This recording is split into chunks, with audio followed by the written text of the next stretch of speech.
25. 니콜스코의 저택 정원. 키 큰 물풀의 나무 그늘 아래 잔디밭 벤치에 카차와 아르카디가 앉아있었다. 그들 옆 땅바닥에는 피피가 긴 몸뚱이로 우아한 곡선을 그리며 자리를 잡았다. 사냥꾼들은 이런 포즈를 토끼가 누워있는 자세와 비슷하다고 토끼잠이라 불렀다. 아르카디도 카차도 침묵하고 있었다. 아르카디는 반쯤 펼쳐진 책을 두 손으로 들고 있었고 카차는 바구니 속에 남아있던 흰 빵 부스러기를 골라서 단출한 참새 가족에게 던져주고 있었다. 참새들은 겁먹은 것 같으면서도 의외로 특유의 대담성을 발휘해 카차의 발밑에서 뛰어다니며 짹짹거렸다. 산들 바람이 물풀의 나무 잎사귀 사이로 살랑거렸고 그늘진 오솔길과 피피의 노란 등을 따라 연한 금빛 반점이 앞뒤로 조용히 움직였다. 골고루 퍼진 그늘이 아르카디와 카차를 감싸고 있었는데 때때로 선명한 햇살이 그녀의 머리칼 위에서 타올랐다.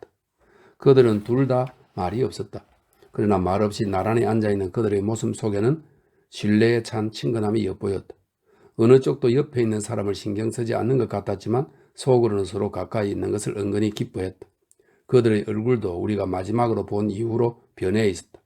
아르카디는 더 침착해 보였고 카차는 더 생기발랄하고 대담해 보였다. 이런 생각 안 해봤나요? 아르카디가 입을 열었다. 물풀의 나무는 정말 잘 지은 이름입니다. 이 말은 러시아어로 물풀의 나무 야세는 형용사 야선이 밝은에서 파생된 말이다. 이렇게 설명이 되어 있네요. 물풀의 나무는 정말 잘 지은 이름입니다. 이 나무처럼 가볍고 햇빛 아래에서 밝게 보이는 나무는 없으니까요. 가차가 눈을 들어 그를 쳐다보며 그래요 라고 대답하자 아르카디는 생각했다. 이 여자는 멋진 표현을 쓴다고 날 비난하진 않겠군. 저는 하이네를 좋아하지 않아요. 가차는 아르카디가 손에 들고 있는 책을 눈으로 가리키면서 말했다. 그가 웃을 때도 울 때도 마음에 들지 않아요. 저는 그가 슬픈 생각에 잠겨 있을 때가 좋아요. 나는 그가 웃을 때가 좋은데요. 아르카디가 말했다. 그건 당신에게 아직도 풍자적 경향의 낡은 흔적이 남아있어서 그래요. 낡은 흔적이라고? 하고 아르카디는 생각했다. 바자로프가 이 말을 들었더라면. 하지만 기다리세요. 우리가 당신을 바꿔놓을 테니까. 누가 나를 바꿔놓는다고요? 당신이? 누구냐고요? 언니요. 그리고 당신과 언쟁하지 않는 포르피리 플라토노비치가 있고 그저께 당신의 교회로 모시고 갔던 이모도 있죠. 아니라고는 말 못하겠군요. 그러나 안나 세르게예브나는 당신도 기억하다시피 많은 점에서 바자로프와 의견이 같지요. 언니는 그때 그 사람의 영향을 받고 있었어요. 당신처럼. 나처럼이라고요? 그럼 당신은 내가 이제 그 영향에서 벗어났다는 걸 눈치챘나요? 가차는 잠자코 있었다. 난 알아요. 아르카디가 말을 이었다. 그는 조금도 당신 마음에 들지 않았지요. 제가 그 사람을 비판할 수는 없어요. 카테리나 세르게예브나, 나는 그런 대답을 들을 때마다 믿을 수가 없어요. 우리가 비판할 수 없는 사람은 없어요. 당신의 말은 그저 변명에 지나지 않아요. 그렇다면 솔직히 말할게요. 그는 제 마음에 안 든 게 아니라 낯설게 느껴졌어요. 제가 그에게 낯선 사람이듯이. 그리고 당신도 그에게 낯선 사람이에요. 그건 왜죠? 어떻게 말하면 좋을까? 그 사람은 길들여지지 않았고 당신과 저는 길들여졌어요. 내가 길들여졌다고요? 카차가 머리를 끄덕였다. 아르카디는 귓등을 걸적였다. 카테리나 세르게예브나, 사실 그건 모욕적인 말인데요. 그럼 당신은 맹수가 되고 싶으세요? 맹수는 아니지만 강하고 정력적인 인간이 되고 싶습니다. 모두가 그런 걸 바랄 수는 없어요. 당신의 친구는 바라지 않아도 그런 성향을 내면에 가지고 있어요.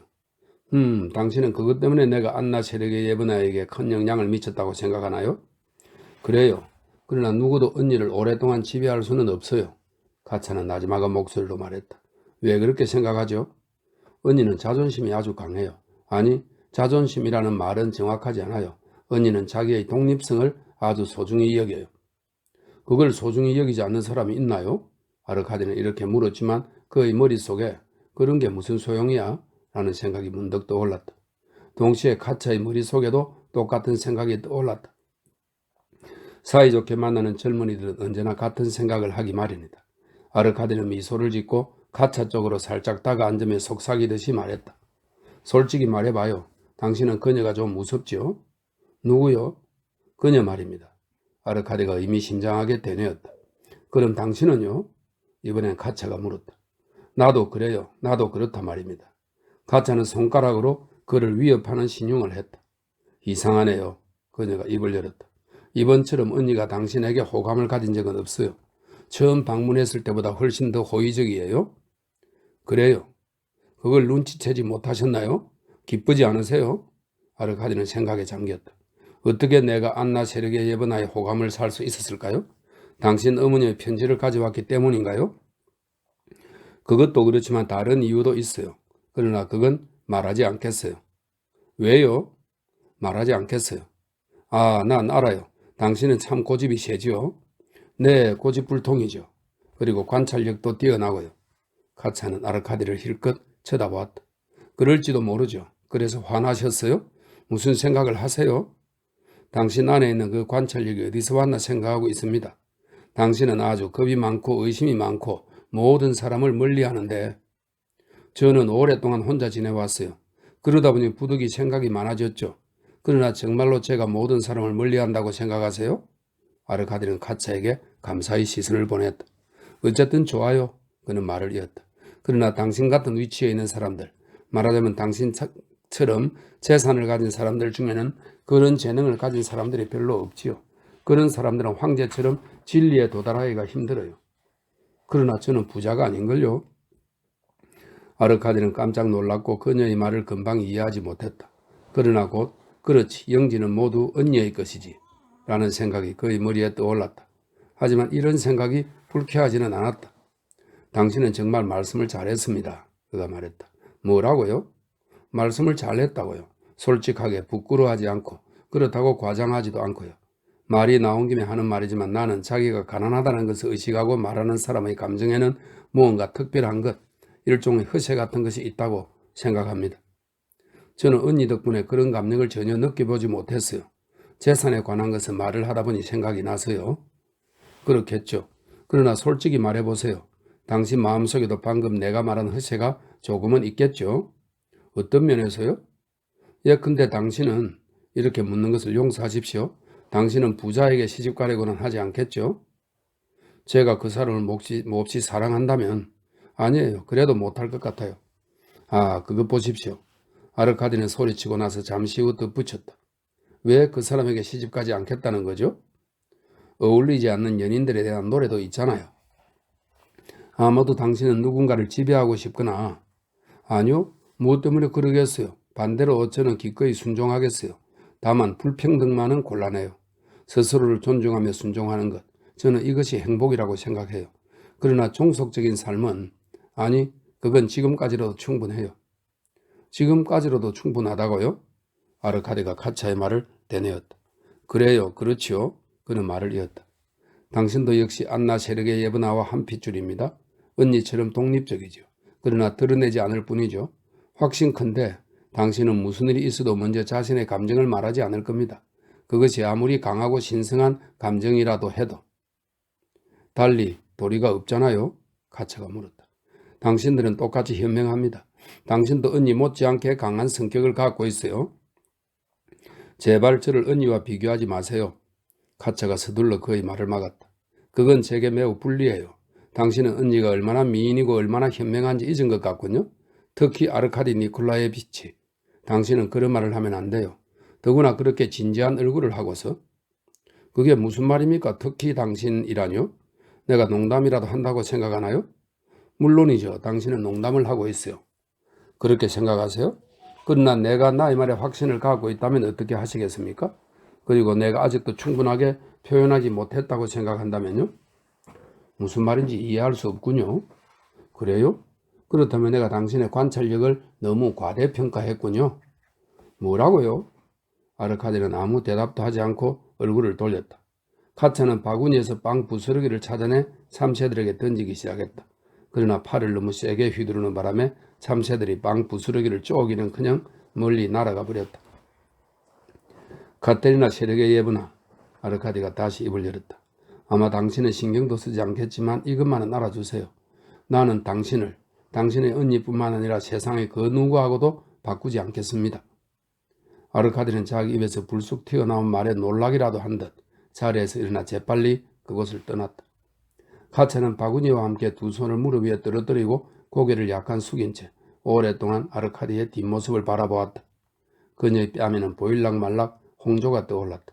그러나 입술에는 미소가 어리지 않았고 까만 눈에는 의욕과 함께 아직은 무어라 이름 붙일 수 없는 어떤 감정이 서려 있었다. 너 혼자 있니?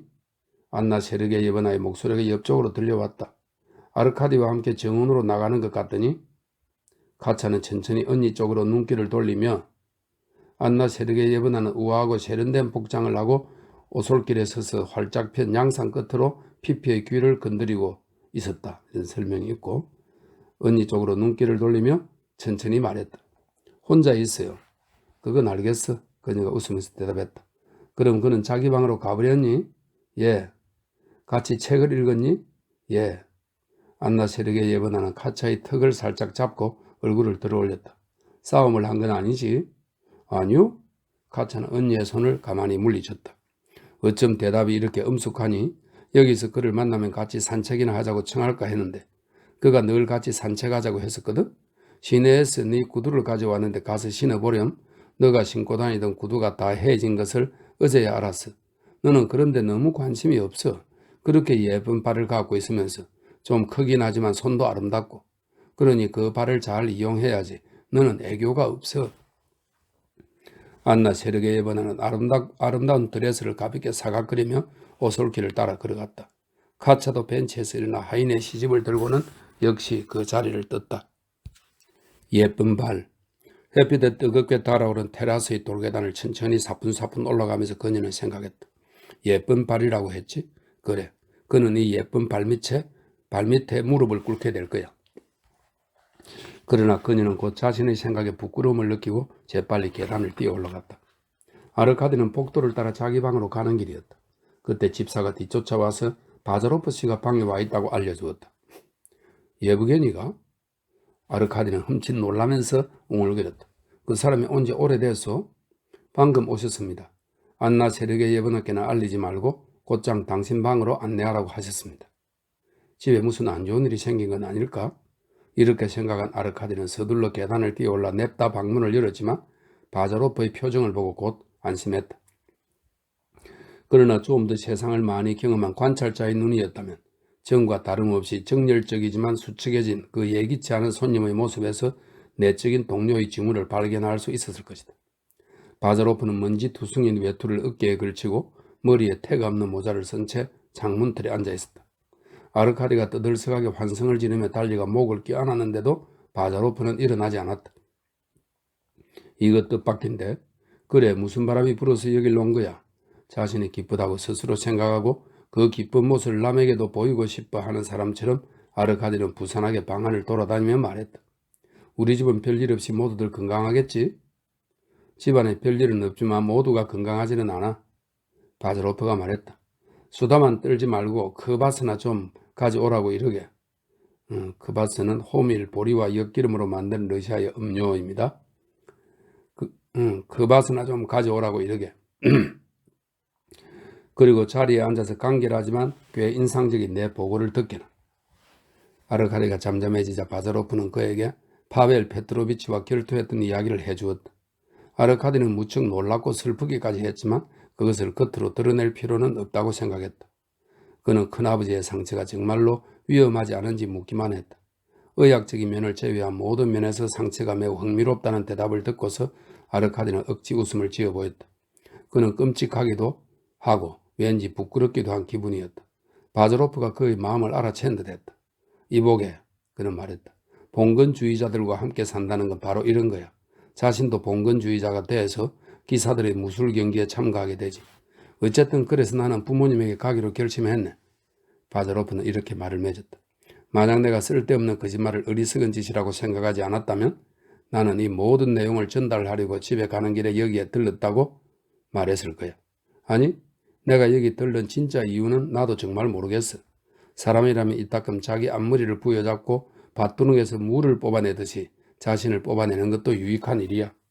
나는 며칠 전에 그런 일을 했어. 그러나 나는 내가 헤어졌던 것, 내가 앉아있던 밭두렁이 다시 한번 보고 싶어졌네. 그건 나를 두고 하는 말은 아니겠지? 아르카디가 흥분해서 말했다. 나와 헤어질 생각을 하고 있는 건 아니겠지? 바자로프는 아르카디를 유심히 거의 뚫어질 듯이 쳐다보았다. 그게 그렇게 슬픈 일인가? 나는 이미 자네가 나와 갈라섰다는 생각이 드는걸. 자네는 생기발랄하고 말쑥한 친구니까. 참, 안나 세르게 예브나와의 일은 잘 되어가고 있겠지? 안나 세르게 예브나와의 일이라니 그게 무슨 말인가? 애송이 양반, 그녀 때문에 시내에서 여기로 왔으면서 웬 시침인가? 그런데 시내의 일요학군은 어떻게 되어가나? 정말 자네는 그녀에게 반한 게 아닌가? 아니면 벌써 겸손해야 할 때가 되었나? 예브게니, 나는 언제나 자네와 흉금을 터놓고 지냈어. 자네도 알잖나? 날 믿어주게. 명색근데 자네는 잘못 생각하고 있어. 그건 또 처음 듣는 소리군. 바즈로프가 나지막한 목소리로 말했다. 그런데 뭘 그렇게 흥분하나? 어쨌든 내게는 마찬가지야. 낭만주의자라면 우리의 길이 갈라지기 시작했다고 말하겠지만 나는 간단히 이렇게 말하겠네. 우리는 서로에게 실증이 났다고. 예브게니, 이봐 친구, 이건 별일도 아니야. 세상에는 실증 나는 일이 많다네. 나는 이제 우리가 헤어질 때가 되지 않았나 생각해. 여기에 온 후로 난 기분이 좋지 않아. 마치 칼루가 현 지사 부인에게 보낸 고골의 편지를 읽었을 때처럼 말이야. 이 말은 무슨 말이냐면 러시아의 소설가 니콜라이 고골이 스미로브나에게 쓴 편지로 친구들과의 왕복 서한에 수록되었다가 검열에 의해 삭제되었고 1860년에 현지사 부인이란 무엇인가 란 제목으로 처음 발표되었다. 고골의 반동적이고 독선적인 견해가 잘 나타난 글이다. 칼루가 현지사 부인에게 보낸 고골의 편지를 읽었을 때처럼 말이야. 말이 난 김에 하는 말이지만 나 마부에게 아직 말을 풀라고도 지시하지 않았어. 아니 그래서는 안 되지. 왜? 내 기분에 대해서 말하지 않겠네. 그러나 안나 세르게 예브나에게 너무 신뢰가 아닌가? 그녀는 분명 자네를 만나고 싶어 할 거야. 아니 틀린 말이야. 나는 내 생각이 옳다고 확신해. 아르카디가 대꾸했다. 자네야말로 왜 그렇게 시치미를 떼나? 이렇게 되었으냐 하는 말인데 자네는 그녀 때문에 여기에 온 것이 아닌가? 그건 그럴지도 모르지만 어쨌든 자네는 잘못 생각하고 있어. 그러나 아리카드의 생각은 옳았다. 안나 세르게 예브나는 바자로프와 만나고 싶어 했고 집사를 통해 바자로프를 자기 방으로 초대했다. 바자로프는 그녀에게 가기 전에 옷을 갈아입었다. 그는 새 옷을 금방 꺼낼 수 있도록 챙겨두었던 것이다. 오딘 초보는 바자로프가 뜻하지 않게 사랑을 고백했던 그 방이 아니라 객실에서 그를 맞이했다. 그녀는 그에게 다정하게 손가락 끝을 내밀었지만 얼굴 표정은 자신도 모르게 긴장되어 있었다. 안나 세르게 예브나, 바자로프가 서둘러 말했다. 우선 당신을 안심시켜야 하겠습니다. 지금 당신 앞에 있는 한 평범한 인간은 오래전에 정신을 차렸고 자기가 행했던 어리석은 행동을 다른 사람들이 잊어주기를 바라고 있습니다. 이번에 떠나면 오랫동안 뵙지 못할 겁니다. 아시다시피 저는 연약한 사람은 아니지만 당신이 혐오감으로 저를 회상하리라 생각하며 떠난다면 아주 불쾌할 겁니다. 안나 세르게 예브나는 높은 산 위에 방금 올라온 사람처럼 심호흡을 했다. 얼굴은 미소로 활기를 띄었다. 그녀는 다시 바자로프에게 한 손을 내밀어 그의 악수에 응했다. 지난 일을 떠올려서 뭘 하겠어요? 그녀가 말했다. 게다가 솔직히 제게도 잘못이 있어요. 애교를 부리진 않았다 해도 뭔가 다른 잘못이 있었어요. 한마디로 말하자면 이전처럼 친구로 지내요. 그건 꿈이었어요. 그렇잖아요. 누가 꿈을 기억하겠어요? 누가 그런 걸 기억하겠습니까? 게다가 사랑이란 그건 위선적인 감정이니까요. 정말이에요? 그 말을 들으니 정말 기뻐요. 안나 세르게 예브나는 이렇게, 바자로프는 그렇게 말했다. 그들은 둘 다 진실을 말했다고 생각했다. 그러나 그들의 말은 진실이었을까? 정말로 진실이었을까? 그들 자신도 모르는 일을 작가가 어찌 알겠는가? 그러나 그들의 대화는 서로를 완전히 믿는 것처럼 시작되었다. 안나 세르게 예브나는 대화 중에 키르사노프 시인의 집에서 무엇을 하며 지냈느냐고 바자로프에게 물었다. 그는 파벨 페트로비치와의 결투에 대해 말할 뻔했지만 관심을 끌기 위해 쓴다고 그녀가 생각할까봐 그 얘기는 하지 않고 내내 공부만 했다고 대답했다. 저는, 안나 세르게 예브나가 말했다. 처음엔 왠지 마음이 울적해서 외국에 나가려고까지 했어요. 상상해 보세요. 하지만 얼마 후 이런 기분은 사라졌고 당신의 친구인 아르카디 니콜라이치가 찾아와서 다시 궤도로 돌아왔어요. 말하자면 제 진정한 역할 말이에요. 그게 어떤 역할인데요? 아주머니의 역할, 교사의 역할, 어머니의 역할, 뭐 마음대로 이름을 붙이세요. 말이 났으니 말이지만 전에는 당신과 아르카디 니콜라이치와의 친밀한 우정을 잘 알지 못했어요. 그를 아주 보잘것없는 사람으로 생각했거든요. 그러나 저는 이번에 그를 더 잘 알게 되었고 그가 현명한 사람이라고 확신하게 되었어요. 무엇보다 그는 젊어요. 당신이나 나와는 달라요. 예브게니 바실리치. 그는 지금도 당신 앞에서 부끄러워합니까? 바자로프가 물었다. 설마 안나 세르게예브나는 말하려다 말고 잠시 생각하더니 덧붙였다. 이제 그는 더 자신감을 갖고 이야기해요. 전에는 저를 피했었죠. 그러나 저도 그때는 그와의 교제를 원하지 않았어요. 그는 카차와 아주 친해요. 바자로프는 짜증이 나기 시작했다. 여자란 존재는 능청을 부리지 않을 수 없는 모양이야? 그는 생각했다. 그 친구가 당신을 피했다고요? 그는 차갑게 쓰는 숨을 지으며 말했다. 그러나 그 친구가 당신에게 반했었다는 것을 아마 모르진 않겠지요? 뭐라고요? 아르카디도요? 안나 세르게예브나가 무심코 말했다. 그 친구도. 바자로프가 겸손하게 고개를 숙이면서 대뇌었다. 정말로 당신은 그걸 몰랐습니까? 제가 괜히 말을 한 건가요? 안나 세르게예브나는 눈을 내리떴다. 당신이 착각이에요, 예브게니 바실리치. 착각이 아닙니다. 그러나 괜한 말을 꺼낸 것 같군요. 그는 마음속으로 덧붙였다. 앞으로 능청 떨지 말라고. 말해서 안 될 거야 있나요? 그러나 제 생각에 당신은 이 문제에 대해 순간적인 인상에 너무 큰 의미를 부여하는 것 같아요. 저는 당신에게 과장하는 경향이 있다고 생각해요. 이런 이야기는 그만하는 게 좋겠어요. 안나 세르게예브나. 왜요? 하고 그녀는 대꾸했지만 곧 스스로 화제를 돌렸다. 그녀는 모든 것을 잊었다고 그에게 말했고 그녀 자신도 그렇게 믿었지만 바자로프와 함께 있는 것이 왠지 불편했다. 그와 아주 평범한 대화를 나누고 심지어 농담까지 하면서도 그녀는 가벼운 공포와 압박감을 느꼈다. 사람들은 배를 타고 바다에 나가 있을 때 표면이 단단한 육지에서처럼 걱정 없이 이야기하고 웃지만 배가 잠시라도 멈추거나 무언가 조금이라도 이상한 기미가 보이면 즉시 얼굴에 특유의 불안감이 나타난다. 언제라도 위험이 닥칠 수 있음을 항상 의식하고 있다는 증거다. 안나 세르게예브나와 바자로프의 대화는 오래 계속되지 않았다. 두 사람의 이야기는 공허하고 겉돌았다. 그녀는 혼자만의 생각에 잠겨서 근성으로 대답하더니 결국 홀로 가자고 제안했다. 홀에는 공작의 딸과 카차가 있었다.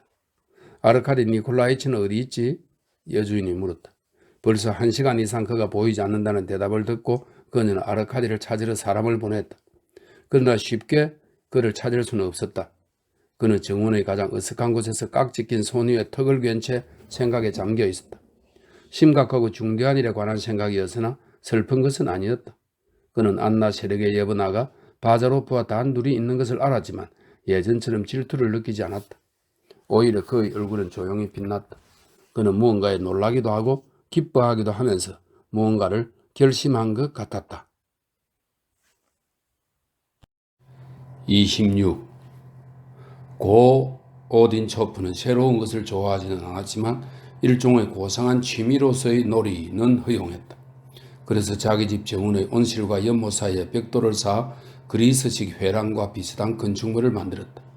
회랑의 밋밋한 뒷벽에는 조각상을 놓기 위한 자리를 6개 만들었다. 오딘초프는 그 안에 들어갈 조각상들을 외국에서 주문할 계획이었다. 그 조각상들은 고독, 침묵, 사색, 우울, 수치, 감상을 표현해야만 했다. 그 중의 하나인 입술에 손가락을 대고 있는 침묵의 여신이 도착해 놓인 날 하인의 아이들이 여신의 코를 깨뜨리고 말았다. 이웃의 미장이가 전보다 두 배는 더 훌륭한 코를 만들어 붙이겠다고 했지만 오딘초프는 그냥 조각상을 치워버리라고 지시했다.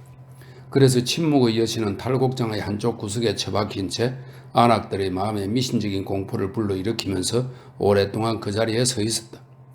회랑의 정면은 오래전부터 무성하게 자란 관목으로 덮여 기둥의 윗부분만 우거진 녹음 위로 간신히 보였다. 회랑하는 한낮에도 서늘했다. 안나 세르게예브나는 회랑에서 뱀을 본 후로 그 장소에 가는 걸 싫어했다. 그러나 카차는 종종 그곳으로 가서 조각상을 세우기 위해 움푹 판 자리 밑에 놓아둔 커다란 돌벤치에 앉아있곤 했다. 그녀는 신선한 공기와 그늘에 둘러싸여 책을 읽고 일을 하거나 완전한 적막감에 잠기기도 했다. 그런 느낌은 아마 누구나 알고 있을 것이다. 그것의 매력은 우리 주변, 우리 자신 속에 끊임없이 흐르는 광대한 생명의 물결을 어렴풋이 의식하며 말없이 지켜보는 데 있다. 바자로프가 도착한 다음 날 카차는 자기가 좋아하는 그 벤치에 앉아 있었고 역시 아르카디도 함께 있었다. 그가 그 회랑으로 같이 가자고 그녀에게 청했던 것이다. 점심 식사까지는 1시간 정도의 시간이 있었다. 이슬이 내린 아침은 이미 뜨거운 낮으로 바뀌어 가고 있었다. 아르카디의 얼굴에는 어제의 표정이 아직 남아있었고 카차는 근심 어린 모습이었다. 차를 마시자마자 안나 세르게 예브나는 카차를 자기 서재로 불렀다. 언니는 먼저 카차를 부드럽게 대하고 나서 관로 속에 이런 태도는 항상 카차를 다소 놀라게 했다라고 되어 있습니다. 부드럽게 대하고 나서 아리카데와 함께 있을 때면 더욱 조심해야 한다고 충고했다. 특히 외진 곳에서 그와 단둘이 대화하는 것을 피하라고 충고하면서 그런 장면을 이모와 집안 사람들이 모두 보았다는 것처럼 말했다. 전날 밤부터 안나 세르게 예브나의 기분이 좋지 않았기 때문에 카차는 자신이 무슨 잘못이라도 저지른 듯 불편했다. 아르카디아의 청을 받아들이면서 그녀는 속으로 이번이 마지막이라고 생각했다. 갓데리나 세르게 예브나. 아르카디는 수줍어하는 듯 하면서도 스스럼없이 말문을 열었다. 당신과 한 집에 있는 행복을 누리게 된 후로 당신과 여러 번 대화를 나누었지만 아직 언급하지 않은 문제, 내게는 아주 중요한 문제가 하나 남아 있습니다. 어제 당신은 내가 여기서 많이 달라졌다고 말했죠. 그는 자기를 응시하는 카차의 의문에 찬 눈길을 마주보기도 하고 피하기도 하면서 덧붙였다. 실제로 나는 많은 면에서 변했습니다. 누구보다도 당신이 더 잘 알 겁니다. 사실 이렇게 변한 것은 당신 덕분이니까요. 제가요? 제 덕분이라고요? 카차가 말했다. 이제 나는 이곳에 처음 왔을 때처럼 그만한 애송이가 아닙니다. 아르카디가 말을 이었다. 나는 23이란 나이를 그냥 먹은 게 아닙니다. 여전히 쓸모있는 사람이 되고 싶고 진리를 위해 내 모든 것을 바치려고 했지만 예전에 이상을 찾았던 곳에서 내 이상을 찾고 있지는 않습니다. 그것은 훨씬 더 가까이 있는 것 같거든요. 지금껏 나는 자신을 몰랐고 내 힘에도 맞지 않는 과제를 설정했었어요. 그러나 최근에 나는 어떤 감정 덕분에 눈을 떴습니다. 내 표현이 그다지 명확하지는 않지만 당신이 이해해주면 좋겠군요. 가차는 아무 대답도 하지 않은 채 아르카디에게서 시선을 돌렸다. 나는 이렇게 생각합니다. 그는 흥분한 목소리로 다시 말을 이었다. 그의 머리 위 자작나무 잎사귀 속에서 돼새 한 마리가 태평하게 노래를 불렀다. 정직한 사람이라면 누구나 자신의 속마음을 솔직하게 말하는 게 의무라고 생각합니다. 가령 어떤 사람들과, 한마디로 가까운 사람들과. 그래서 나는, 내 의도는. 그러나 여기서 아르카디의 말은 어긋났다. 그는 앞뒤가 맞지 않는 말을 하고 더듬거리다가 결국 입을 다물지 않으면 안 되었다. 가차는 여전히 눈을 들지 않았다. 그가 왜 이런 말을 하는지 이해하지 못하고 뭔가를 기다리는 것만 같았다. 내가 당신을 놀라게 하는군요. 그는 다시 용기를 내어 입을 열었다. 게다가 이 감정은 어떤 의미에서 당신과 관련이 있으니까요. 당신은 어제 진지함이 부족하다고 날 비난한 걸 기억하시죠? 아르카디는 늪에 빠진 사람이 발을 옮길 때마다 더 깊이 빠져들어가는 것을 느끼면서 빨리 건너리는 생각에서 서둘러 앞으로 나아가는 것 같은 표정으로 말을 계속했다. 이런 비난은 종종 젊은이들을 향해서 퍼부어지지요. 이미 비난의 구실이 없어졌을 때조차 말입니다. 만약 내게 더 많은 자신감이 있다면 제발 날 도와줘요. 도와달라고. 아르카디는 필사적이었지만 가차는 여전히 고개를 돌리지 않았다. 만약 내가 기대할 수만 있다면, 만약 제가 당신의 말을 믿을 수만 있다면. 그 순간 안나 세르게 예브나의 또렷한 목소리가 들려왔다.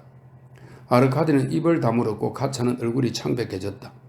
회랑을 뒤덮은 숲을 바로 옆에 오솔길이 있었는데 그 오솔길을 따라 안나 세르게 예브나와 바자로프가 함께 걸어오고 있었다. 가차와 아르카디는 그들을 볼 수는 없었지만 그들의 말 한마디 한마디, 옷자락 스치는 소리, 숨소리까지도 들을 수 있었다. 그들은 몇 걸음 더 걷더니 마치 일부러 걸으기라도 하듯 회랑 앞에 멈춰 섰다. 그것 보세요. 안나 세르게 예브나가 말을 이었다. 우리가 잘못 생각했어요. 우리는 이미 청춘의 처음 시기를 통과했어요. 특히 저는요. 그리고 삶에 지쳤어요. 우리는 둘 다 솔직히 말해 영리한 사람들이죠. 처음에 우리는 서로에게 관심을 가지고 호기심도 일어났지만 그 다음에는 그 후에 바로 제가 신선미가 없어졌다는 말이죠. 바자로프가 말을 가로챘다. 우리가 멀어진 원인은 그게 아니잖아요. 어쨌든 우리는 서로를 필요로 하지 않았어요. 바로 이게 중요한 원인이에요. 우리들 속에는 뭐랄까 공통점이 너무 많았어요. 우리는 그걸 금방 깨닫지 못했어요. 그러나 아르카디는 이제 당신은 그가 필요한가요? 바자로프가 물었다. 그만두세요, 예브게니 바실리에비치.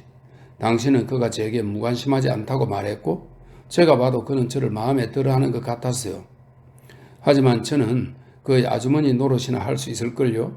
물론 전보다 자주 그를 생각하게 되었다는 걸 당신에게 숨기고 싶지는 않아요. 그 젊고 신선한 감정 속에는 어떤 매력 같은 것이 있어요. 그런 경우에는 매혹이라는 말이 더 많이 쓰이지요. 바자로프가 말을 가로챘다. 침착하지만 공허한 그 목소리에서 울분이 끓어오름을 느낄 수 있었다. 아르카디는 어제 내게 무언가를 숨겼고 당신에 대해서도 당신의 여동생에 대해서도 아무 말이 없었어요. 이건 중대한 징후입니다. 그와 카차는 꼭 남매 같아요. 안나 세력의 예번아가 말했다. 저는 그의 그런 점도 마음에 들어요. 그러나 그들이 그렇게 가까워지는 것을 허용해서는 안 될지도 모르죠. 그건 언니로서 하는 말입니까? 바자로프는 말을 길게 끌며 물었다. 물론이지요. 그런데 우리는 왜 여기 이렇게 서 있죠? 가요. 우리는 참 이상한 얘기를 했네요. 그렇죠? 당신과 이런 얘기를 하리라고는 생각지도 못했어요. 당신도 아시다시피 저는 당신이 두려워요. 동시에 저는 당신을 믿어요. 사실 당신은 매우 착한 분이니까요. 첫째, 저는 전혀 착하지 않습니다. 둘째, 당신에게 저는 아무 의미도 없습니다. 그래서 당신은 제가 착하다고 말하는 겁니다. 죽은 사람의 머리에 화환을 올려놓는 거나 마찬가지입니다. 예브게니 바실리에비치, 우리는 자신을 억제할 수 없어요. 안나 세르게 예브나가 말을 계속하려 했지만 갑자기 불어온 바람이 나무잎에 흔들리며 그녀의 말을 실어갔다. 당신은 자유로운 몸이잖아요. 잠시 후에 바자로프가 말했다. 더 이상 아무 말도 알아들을 수 없었다. 발걸음 소리는 멀어져 갔고 모든 것이 잠잠해졌다. 아르카디는 카차를 향해 몸을 돌렸다. 그녀는 여전히 같은 자세였지만 머리는 좀 더 숙이고 있었다. 카테리나 세르게 예브나.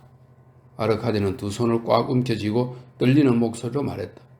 나는 영원히 그리고 변함없이 당신을 사랑합니다. 당신 외엔 아무도 사랑하지 않습니다. 나는 이 말을 하고 싶었고 당신의 의견을 듣고 싶었고 당신에게 청혼하고 싶었습니다.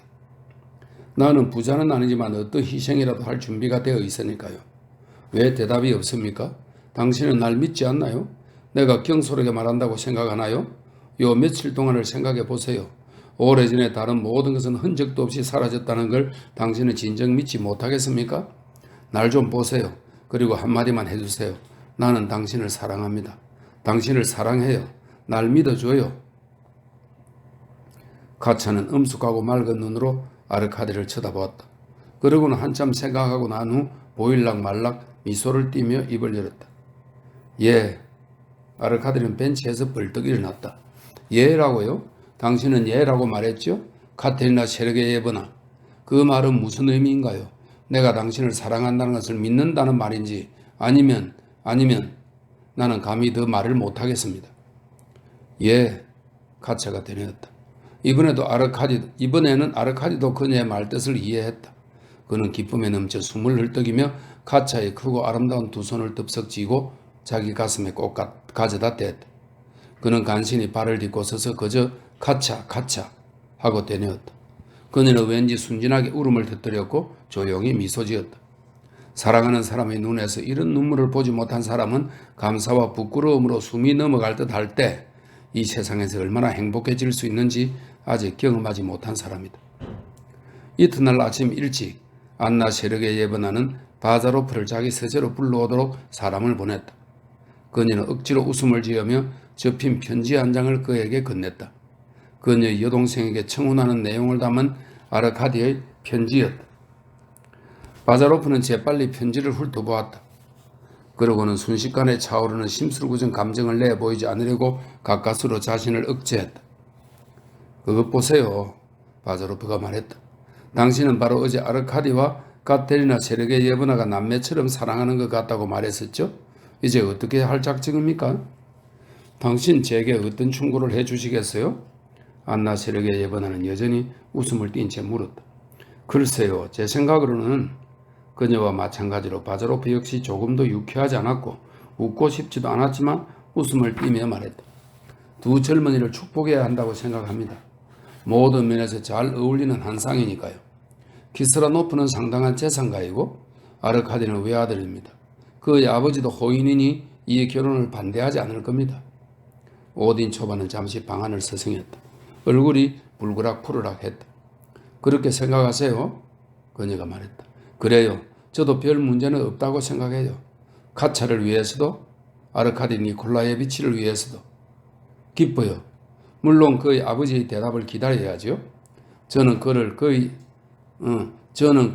집으로 보낼 거예요.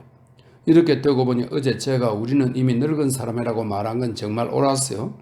어떻게 제가 아무것도 몰랐을까요? 정말 놀라워요.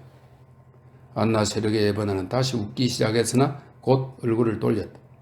요즘 젊은이들은 아주 교활해졌어요. 바자로프 역시 이렇게 말한 뒤 웃었다. 안녕히 계십시오. 잠시 잠자고 있던 그가 입을 열었다. 이 일을 잘 마무리하기 바랍니다. 저는 멀리서 축하해 드리겠습니다. 오딘 초반은 재빨리 바자로프 쪽으로 몸을 돌렸다. 정말로 떠나시게요? 왜 지금 떠나려 하는 거죠? 머물러 계세요. 당신과 이야기하는 게 즐거워요. 마치 벼랑 끝을 걷는 것 같거든요. 처음에 무섭지만 곧 어디선가 용기가 솟아올라요. 머물러 계세요. 말씀은 고맙습니다. 안나 세르게 예브나.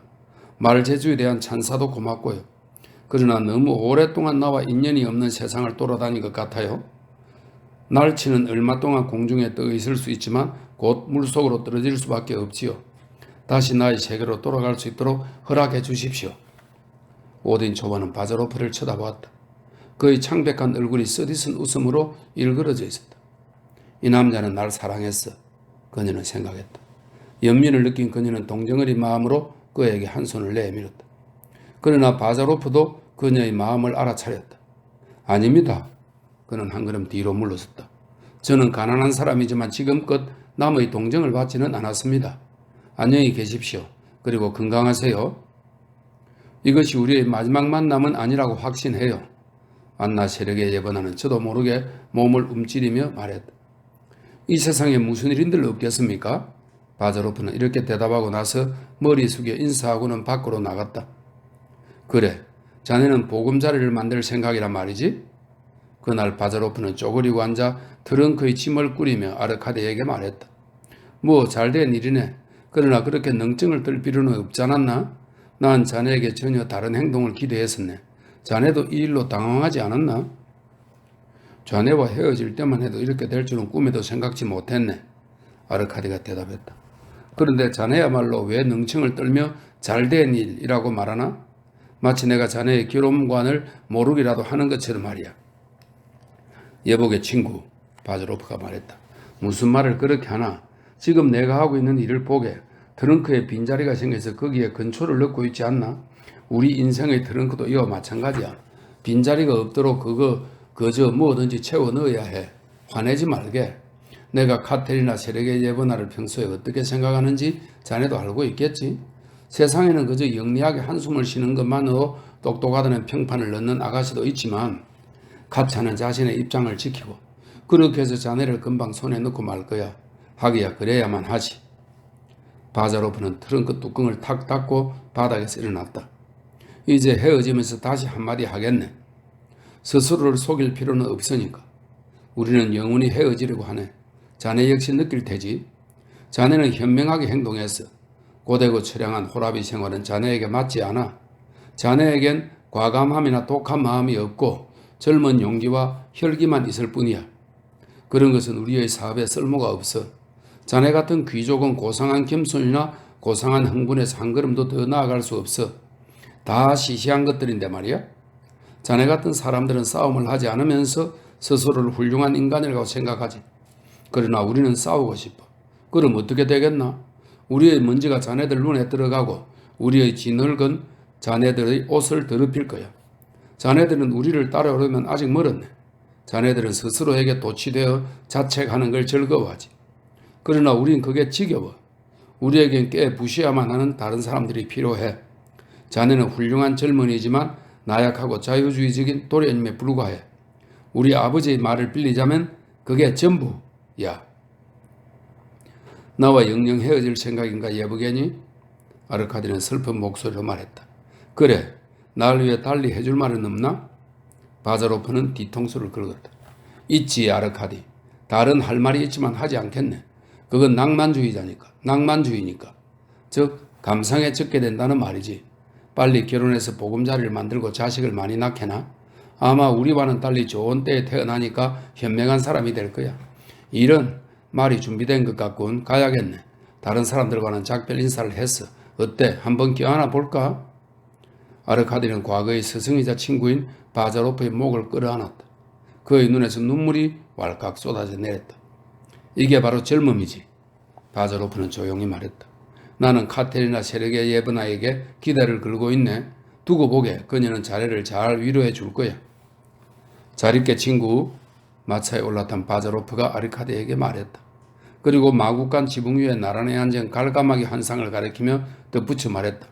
저걸 봐. 잘 배우게. 무슨 말인가? 아르카디가 물었다. 뭐라고? 자네는 박물학에 아주 약하군. 갈가마기가 가장 성실하고 가족적인 새라는 걸 잊어버렸나? 자네에겐 좋은 본보기야. 잘 있게, 시노리오. 이건 시노리오 이탈리아어로 시님, 선생을 경칭하는, 뜻하는 경칭이라고 합니다. 마차가 들근거리며 달리기 시작했다. 바자로프의 말은 옳았다. 그날 저녁 카차와 이야기하면서 아르카디는 과거의 스승을 완전히 잊었다. 이미 그녀에게 복종하기 시작한 것이다. 카차도 그것을 느꼈지만 놀라지 않았다. 다음 날 그는 마리노 마을의 아버지에게 가야 했다. 안나 세르게 예번에는 젊은이들을 방해하고 싶지 않았다. 그저 예의상 그들이 너무 오래 단둘이 있지 않도록 했을 뿐이다. 그녀는 너그러운 마음에서 공작의 딸을 그들로부터 떼어놓았다. 곧 그들이 결혼을 한다고 하자 공작의 딸이 눈물을 흘리며 붕괴했던 것이다. 처음에 안나 세르게 예번하는 자신도 그들의 행복한 모습을 보면 괴롭지 않을까 걱정했지만 사실은 정반대였다. 그들의 행복한 모습은 그녀를 괴롭히지 않았을 뿐만 아니라 그녀의 관심을 끌었고 끝내는 그녀를 감동시켰다. 안나 세르게 예번하는 이것이 기쁘기도 하고 슬프기도 했다. 아마 바자로프의 말이 옳은 것 같아. 그녀는 생각했다. 호기심, 한갓 호기심에 불과해. 나는 평온함을 사랑했던 거야. 그리고 이기주의. 그런데 말이야, 그녀는 큰 소리로 말했다. 사랑이란 가식적인 감정이 아닐까? 그러나 카차도 아르카디도 그 말을 이해하지 못했다. 그들은 그녀를 피했다. 뜻하지 않게 엿들은 이야기가 머리를 맴돌았기 때문이다. 그러나 안나 세르게 예번하는 곧 그들을 안심시켰다. 그것은 어려운 일이 아니었다. 그녀 자신의 마음이 안정되었기 때문이다.